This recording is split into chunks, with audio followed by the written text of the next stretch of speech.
শুভ শারদিয়া। প্রযুক্তার বৃহত্তর পরিবারের পক্ষ থেকে আজ আপনাদের আমরা নিয়ে এসেছি ৯৫ পল্লী সার্বজনীনে। এই পুজোটি যোধপুর পার্ক অঞ্চলে রয়েছে। যোধপুর পার্ক অঞ্চলের বাস স্টপের ঠিক উল্টো দিকেই একটি বড় রেস্টুরেন্ট রয়েছে, তন্দুর পার্ক, যার নাম। ঠিক তার অপর প্রান্তে যে রাস্তাটি চলে যাচ্ছে, সেই রাস্তা ধরে যদি সোজা চলে যান, শেষ মাথায় গিয়ে আপনি পাবেন ৯৫ পল্লী সার্বজনীন। এটি চিরকালই পথিকৃত তার অনন্যতায়। চলুন দেখা যাক। ওদের এবারের থিম হে বঙ্গ ভাণ্ডারে, মননের রত্নে গাথা বাংলা। এটি কেবল একটি শব্দ নয়, এ এক গভীর আত্ম অনুসন্ধান।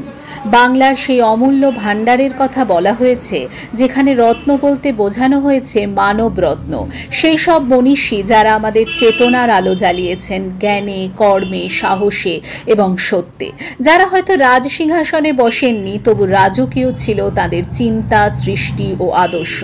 যাদের নাম হয়তো ইতিহাসের মলিন পাতায় চাপা পড়ে গেছে, কিন্তু যাদের কর্ম এখনো জেলে রাখে বাংলার আত্মাকে। এই মণ্ডপ তাই এক বিনম্র প্রণাম তাদের প্রতি, যারা বাংলাকে গড়েছেন, ভেঙেছেন, আবার গড়েছেন, যারা ছিলেন বইয়ের পাতায়, কাগজের কলমে, মাঠের সংগ্রামে, মঞ্চের প্রতিবাদে।